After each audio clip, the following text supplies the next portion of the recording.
Coming up on OU Nightly, Norman PD released brand new information on two suspects they say were involved in an assault on Campus Corner. And could Norman have a new mayor elected next week? Learn more about the candidates and how you can get to the polls before the rush. And a chance for wintry precip to return here in Norman. We'll break down the latest. This is OU Nightly.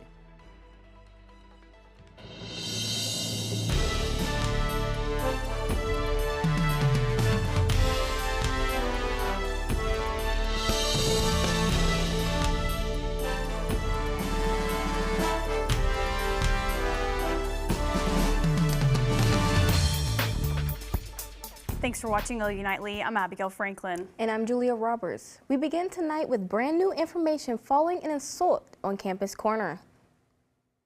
Norman police have identified two suspects connected to the incident that happened last month. Take a look at these two right here. Their names have not been made public, but Norman police say the investigation is still ongoing. But OU students, are being careful. I've generally felt pretty safe. I feel like especially having like the safety 911 things does make me feel a little safer, but I can see how there's been multiple instances throughout being in college where there's been things on campus that have happened. I was like, oh, I probably need to avoid that. But other than that, I felt pretty safe. If you have any additional information, you can reach out to Norman Crime Stoppers. Staying here in Norman, the weather whiplash has just been so tiring. I mean, Monday, 80 degrees, and now we're back in coats. I know, that's right. And I know there's going to be so many more surprises in store when it comes to the weather. So good news is OU Nightly meteorologist Sam Patterson is in studio. Sam, February is starting with so many unpredictable temperatures. Yeah, that's absolutely right. It's kind of like trying to find the perfect temperature in the shower. You turn it just a little bit and the whole thing goes haywire. We started near 70 earlier this month. Broke record highs by almost 10 degrees earlier this week, dropped all the way down to 45. Now we're back to average a little bit, few degrees below average for us right now here in Norman and Oklahoma City. Statewide, pretty much the same story, lower 50s to upper 40s. Coming up, we will take a look at your weekend outlook. We'll continue to look at that weather whiplash and everyone's favorite wintry precip returns. We'll talk about that in just a little bit. Today is day 2 of early voting for this year's city elections. OU Nightly's Michael Buchanan joins us live at the Sooner Mall precinct. Michael, how are things going out there? Yeah, Julia, things are going well. I spoke with an election worker about the electoral process and the people that make it happen. It is part of the democratic process, and if you truly believe in that and you want to contribute, there's lots of ways to do it. Jim Zellner has been a part-time Cleveland County election worker since the 2020 election cycle. My position is called the inspector, and what that means, I make sure that everything is correct, everything is done according to the law, and according to all the right procedures to get it done accurately. Zellner has always been grateful for the service of people working the polls, driving him to become one. I was reading the newspaper in 2020, and the article was about the number of people that had dropped out because they were afraid of the COVID. So they were looking for volunteers, and I said, well, I can do that. And in an effort to attract new poll workers, the election worker's salary was increased in July of last year.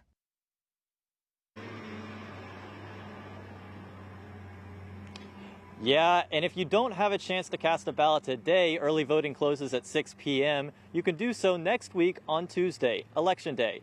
Reporting in Norman, Michael Buchanan, OU Nightly. Thank you, Michael. Norman could have a new mayor as soon as Tuesday, but Normanites will face the same issue. OU Nightly's John Hornack has more on the state of the vote concerning public funds and the entertainment district and the 3 candidates' different approaches to solving them. As the Norman mayoral election nears, the issues most important to voters take center stage, and the candidates themselves took the stage at Gaylord Hall recently to explain their views. Most attention was focused on two issues: the proposed entertainment district and how to fund it, and the proposed turnpike that would be built through East Norman. More than a year ago, the University of Oklahoma announced plans to develop that $1 billion entertainment district in Norman. Since then, the project has been mired in conflicts surrounding funding and whether Norman voters should decide the issue, not government officials. Incumbent Mayor Larry Heikkila has expressed support for the project in the past. When we did that agreement, we did it by the law, and the law didn't allow for a vote. So it doesn't make any difference to me either way if people vote. It'll depend on what the judge says. Ward 7 City Councilman Stephen Tyler Holman has long advocated for the matter to be decided by vote. But the question has really been not whether we want an arena. Most people I come across don't say they're opposed to the idea. They just think if there's going to be 100% commitment of sales and property taxes for 25 years that would allow financing, public financing of up to $600 million, people think they should vote on that issue. Attorney Riley Molnix agrees the issue should be decided by a vote. Personally, I think a new arena and entertainment district would be significant to help with tax base and with the ability to attract visitors with different amenities. But overall, with such a significant issue, I think it should go to a vote of the people. For OU Nightly, I'm John Hornak. Be sure to watch on Monday to learn the candidate's position on the other major issue facing Norman. Early voting is now open before Tuesday's elections. If no candidate receives a majority vote Tuesday, the top two candidates will advance to an April 1st runoff. The U.S. Agency for International Development is facing a deadline tonight. When we return, find out about the notice sent to thousands of employees in the humanitarian agency. And it's a classic attraction on OU's campus, and it's home to the Ducks of Norman. When OU Nightly continues, we'll be meeting the woman who has taken the role of not Mother Nature, but Feather Nature.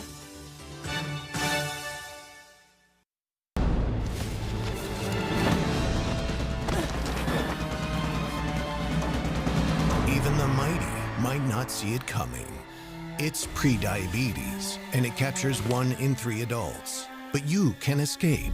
Take the 1-minute prediabetes risk test to know where you stand and prevent or delay type 2 diabetes. Be your own hero on smartphones everywhere at doihaveprediabetes.org.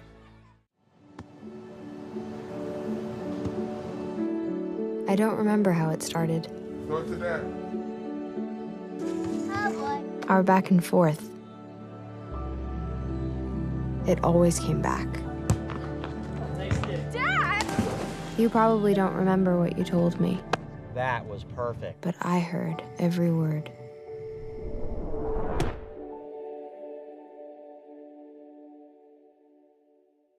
I don't think that many kids in my son's school even do it. He makes fun of his friend who vapes. He would never try it. She's into soccer. She's on the honor roll. She's just not the type. No way. No way. No way. No way. My kid would never vape.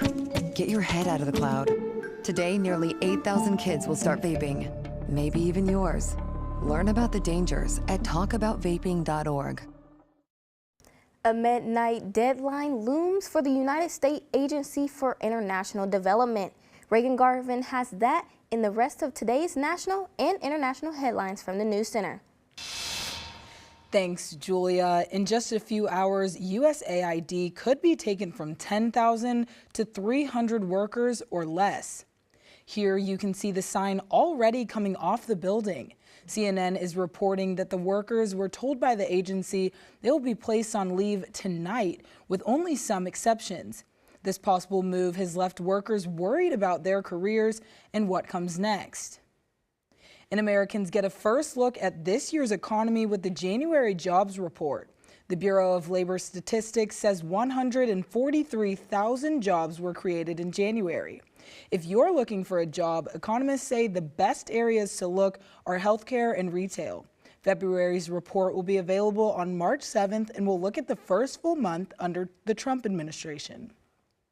And bird flu is shutting down live bird markets in several New York counties, including New York, through next week. This comes after inspectors discovered several cases of bird flu in poultry. Abigail, Julia. Thanks, Reagan. Well, in this case, it's not the flu because the early bird gets the worm, which is true for OU Nightly reporter Victoria Anderson, who spent the morning with the smallest Sooners on campus, and the woman who takes care of them all. It's a bird. It's a plane. It's dinner time. So, yeah, they get a little crazy. For almost 10 years at the duck pond on campus, Leah Lackner has been pouring her heart, soul, and feed out to the winged community. The squirrels get really stoked about the remnants. Sorry, all animals, I guess. You're like, we'll take in like a freshman if they need dinner too. No, but really though, like, you need anything, come to my house. Really, all of Norman. Lackner and her husband claimed this pond years ago as a date spot when they first met here at school. And then it was like we started noticing problems. The couple started to see several domesticated ducks, who they lovingly call Chunky, I'm trying to be body positive for these little buddies, being dumped at the pond. It's just like if you dump a dog and you think, oh, it'll be cool in this forest because it's like a wolf or like a coyote, and it's like, no. The ducks, unable to find food on their own, turned to Mother Goose. We learned from other sanctuaries too, across like the entire United States. Lackner first fell in love with just the ducks, but with migration comes a few new guests at the dinner table. And they're just like, oh cool, we can freeload off this lady who comes out here. But for Lackner, they're all birds of the same feather, whether it's mommy duck, daddy duck, baby duck, or even the occasional squirrel. We just love them. It's all the same to Mother Goose. Reporting at the OU Duck Pond, Victoria Anderson, OU Nightly. And if you want to help out the OU Ducks, make sure to check out the OU Duck Pond GoFundMe. Well, still ahead, they're out of retirement. It's a new limited edition collection, and it's coming to kids' aisles. Find out why a popular go-to kids coloring brand is making headlines when we return. And your campus weather authority is watching a chance of winter weather. We'll break that down coming up.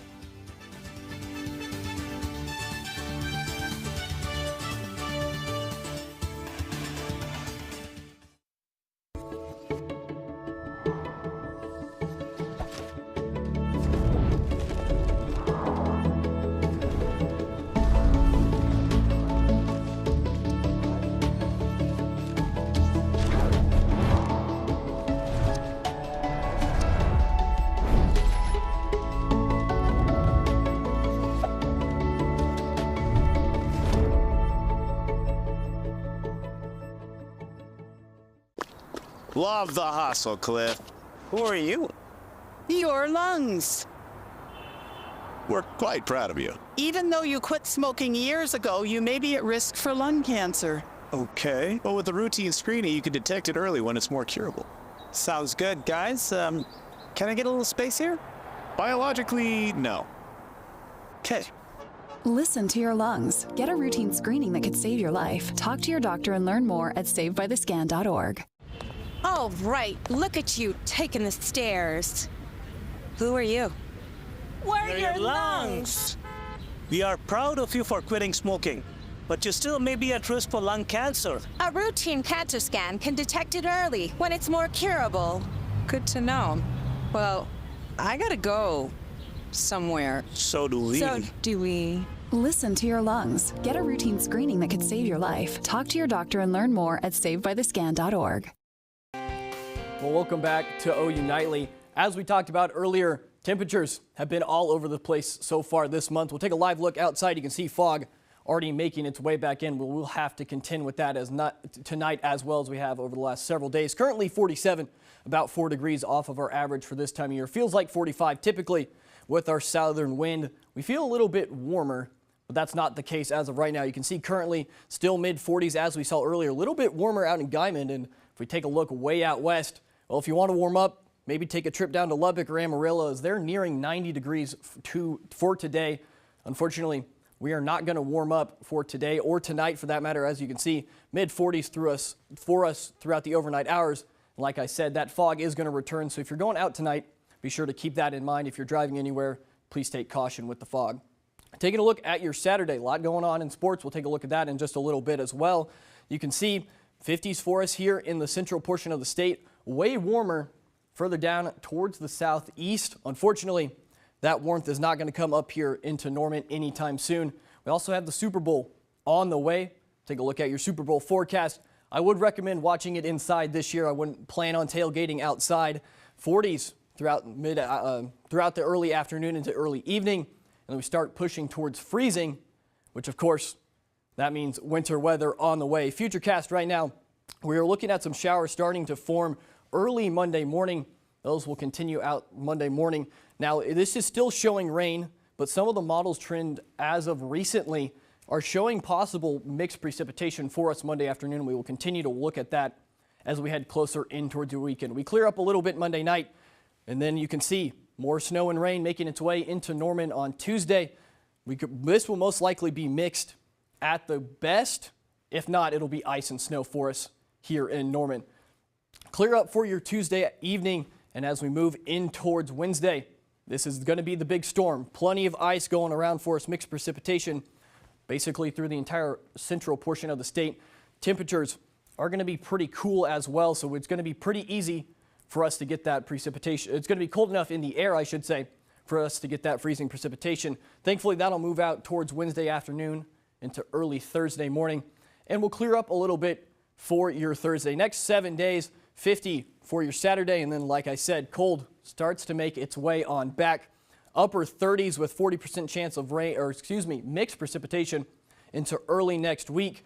And then finally, a little bit of relief for us on Friday. But before we get any relief, we are going to have to deal with some snow and some wintry precip. Yeah, that's exactly what it sounds like. Good forecast, but that snow, I mean, how are we going to be able to monitor? I know you guys have a way to help students out here in Norman monitoring the road conditions, weather. Tell me more about that. Yeah, of course. We have Weather Call for just $1 a month. You can scan the QR code on your screen if we get it pulled up.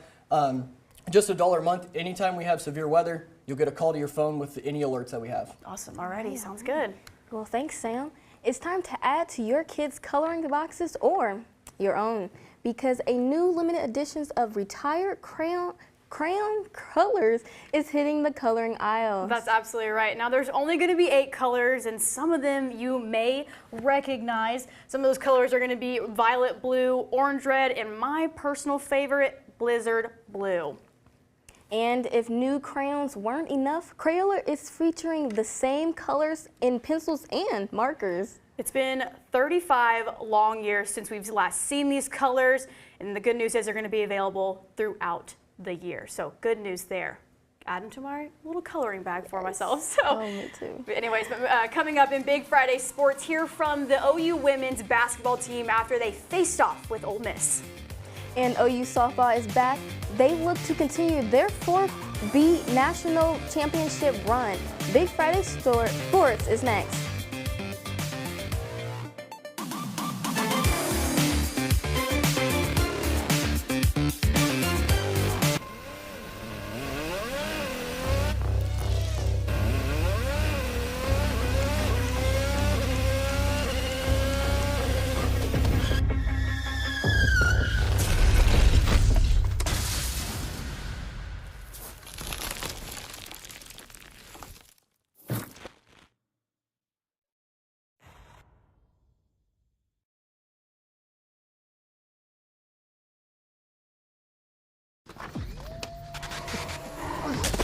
Multiple studies have shown that marijuana can slow both driver reaction and response time, which can be really dangerous. He's here. He's here. Wait. What? I can't drive. Why? My. Oh.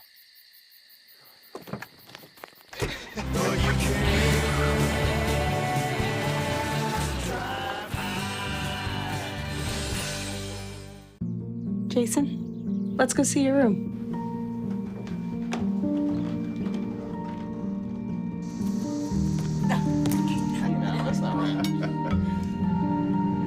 How was it? Is it good?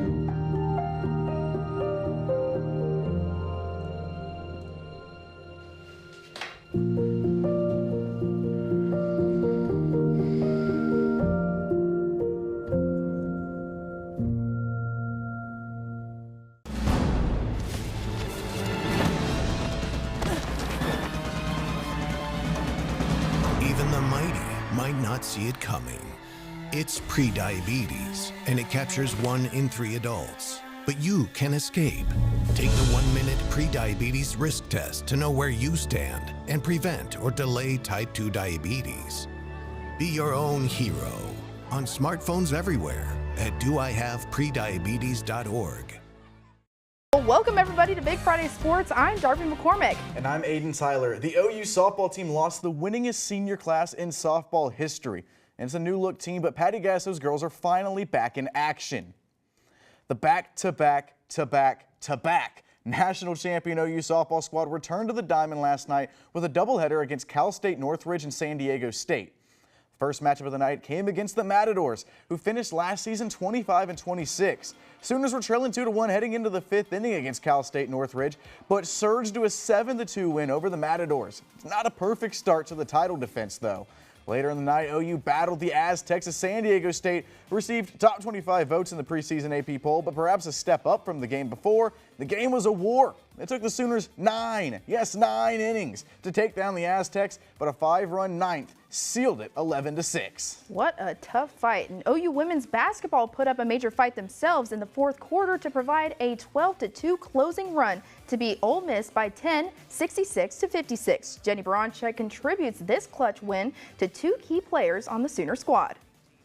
And then I think in the second quarter, obviously, they really turned up their pressure and got us. And we had a lot of turnovers. Some were unforced, but a lot of them were forced. So that's something that we've got to be better. And I felt like Peyton Verhulst just put us on her back.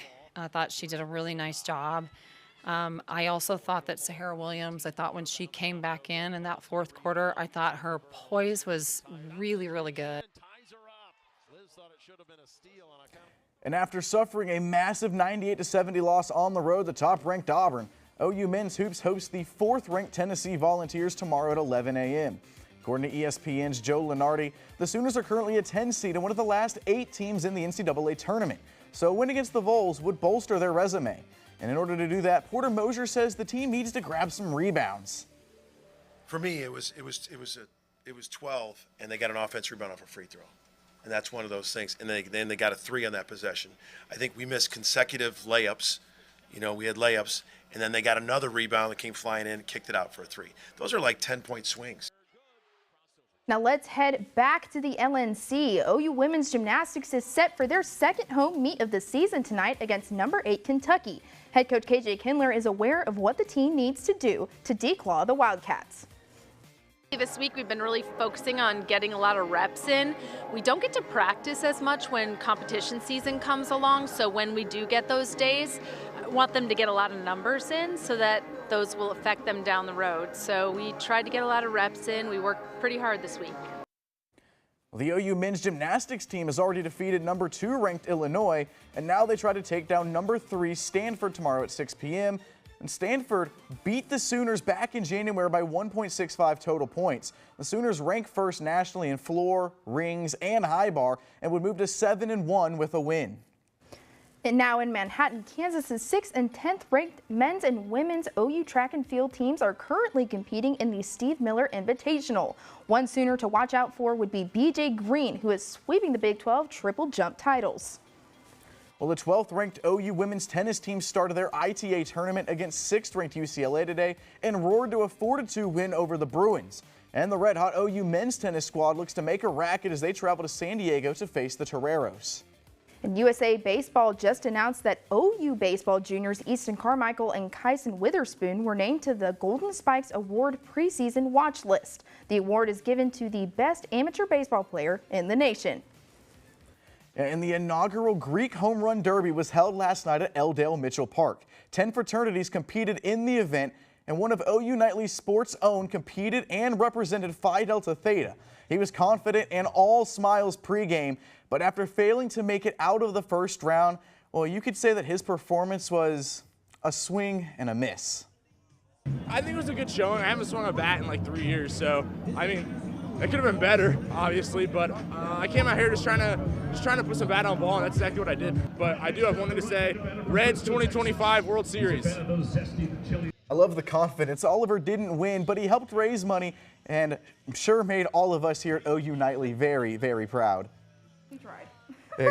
And coming up, we'll talk about a former senior who actually has a chance to win a competition, unlike our friend Oliver. And also, unlike our friend Oliver, see what Thunder player is about to have the comeback of the season. Next.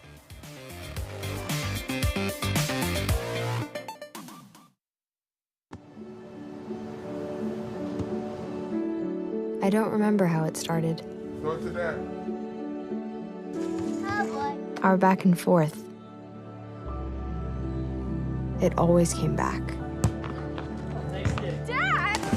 You probably don't remember what you told me, That was perfect. but I heard every word.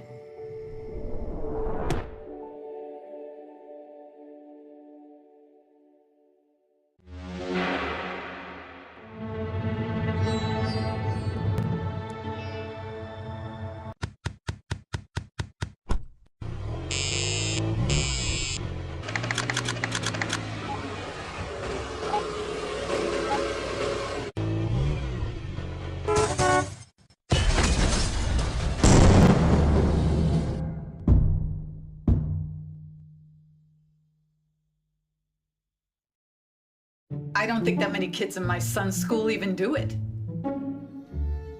He makes fun of his friend who vapes. He would never try it. She's into soccer. She's on the honor roll. She's just not the type. No way. No way. No way. No way, my kid would never vape. Get your head out of the cloud. Today, nearly 8,000 kids will start vaping.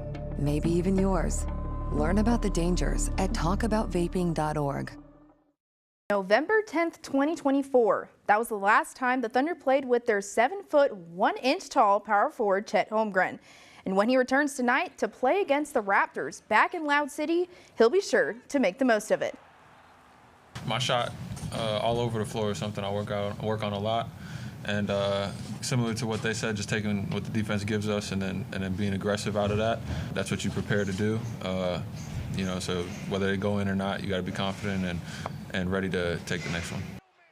And the first place Thunder hit the hardwood tonight against the Toronto Raptors at 7 p.m. in Oklahoma City. The Raptors are in 13th in the Eastern Conference with a 16-35 record.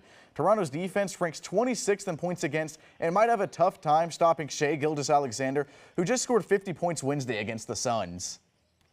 And former Sooner star Buddy Hield will participate in the NBA All-Star three-point contest. Hield, along with Damian Lillard, are the only players among the competition that have won it before. We'll see if history repeats itself. And NOLA could almost gain a new nickname this weekend to Norman from the amount of Sooners playing in the Super Bowl. OU leads FBS schools in player representation in the Superdome with 7. And from trading the Crimson to Crimson again to Kelly Green, Eagles quarterback Jalen Hurts is aware of what his mindset needs to be to raise the Lombardi Trophy. Every team is different, and so it's just been a process that I've taken a day at a time, and I've always just had the mentality of trying to get better every day and trying to improve from within. And so definitely fortunate to be able to put the work in and have an opportunity like this. Well, thanks for watching Big Friday Sports. I'm Aiden Tyler. And I'm Darby McCormick. Be sure to watch OU Nightly weekdays live at 4:30. Good night.